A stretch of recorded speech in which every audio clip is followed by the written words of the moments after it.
Tuesdays are better than Mondays. Here on JMMS Student News, it's May 31st. I'm Carla Zoll, and today's first article is going about football concussions.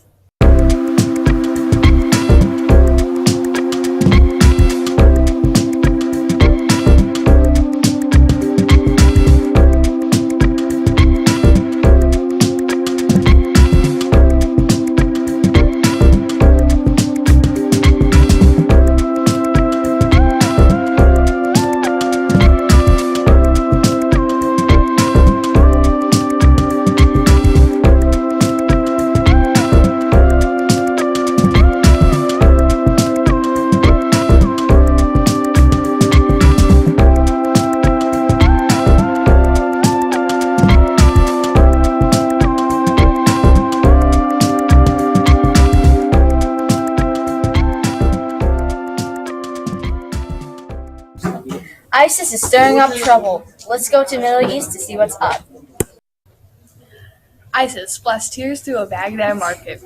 On Wednesday, May 11th, ISIS drove 3 explosive-laden cars through a crowded outdoor market. At least 93 people were killed and 165 were wounded.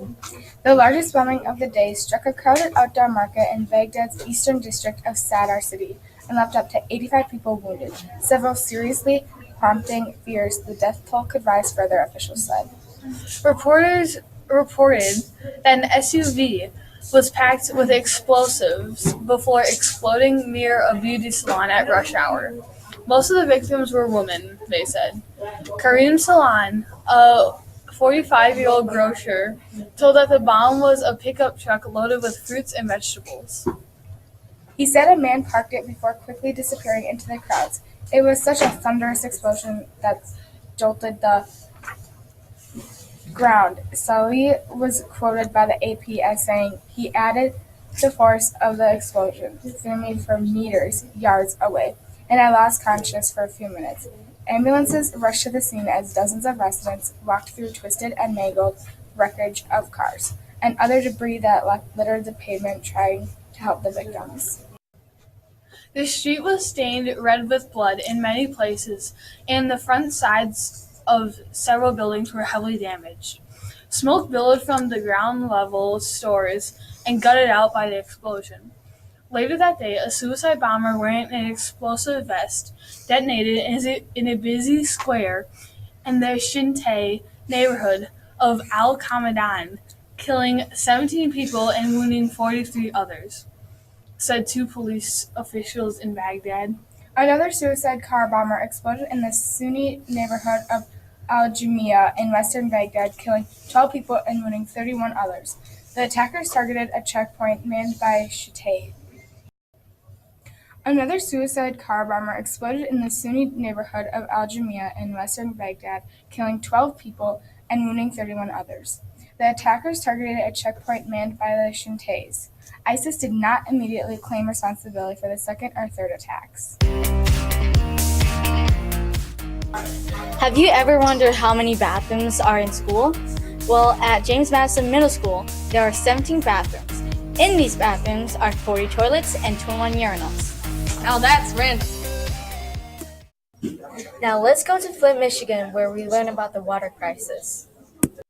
Flint, Michigan, located 70 miles north of Detroit, a city of 99,002 people, where 41.6% of the residents live below the poverty line, and the median household income is $24,679, according to the Census Bureau. The median household income for the rest of Michigan is $49,087. Flint once thrived as the home of the nation's largest General Motors plant. The city's economic decline began during the 1980s when GM downsized its sprawling industrial complex. The Flint River had been the city's primary water source decades earlier, but Flint switched to Lake Huron in 1967, purchasing its supply through the Detroit Water and Sewage Department. Historically, the water in the Flint River downstream of Flint has been of poor quality and was severely degraded during the 1970s due to the presence of fecal coliform bacteria, low dissolved oxygen, plant nutrients, oils, and toxic substances. In 2001, the state ordered the monitoring and cleanup of 134 polluted sites within the Flint watershed, and including industrial complexes, landfills, and farms laden with pesticides and fertilizer. Since the water wasn't properly treated, lead from the aging service lines and homes began leaching into the Flint River water supply after the city tapped into the Flint River as its main water source. Health effects of lead exposure in children include impaired cognition, behavioral disorders, hearing problems, and delayed puberty. In pregnant women, lead is associated with reduced fetal growth. In everyone, lead consumption can impact the heart, kidneys, and nerves. Although there are medications that may reduce the amount of lead in the blood, treatments for the adverse health effects of lead have yet to be developed. This is Colin and Rachel reporting live from Flint, Michigan. Back to you, Carla. It's time for the call of the roll. Today, we're going all the way to James Madison Middle School. Here are the 3 7th grade teams who press on JMMSstudentnews.com. Expedition, Brainstorm, and Rock. A shout out to you! Memorial Day was yesterday. Let's take some time to appreciate the people who have died while serving our country.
Before we go,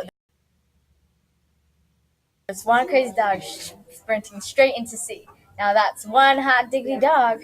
Well, that's weird. Please don't get crabby about these puns. It's been rough today. I will just wave goodbye. That's all we have for you on JMS Student News today. Well, I guess I'll see you tomorrow.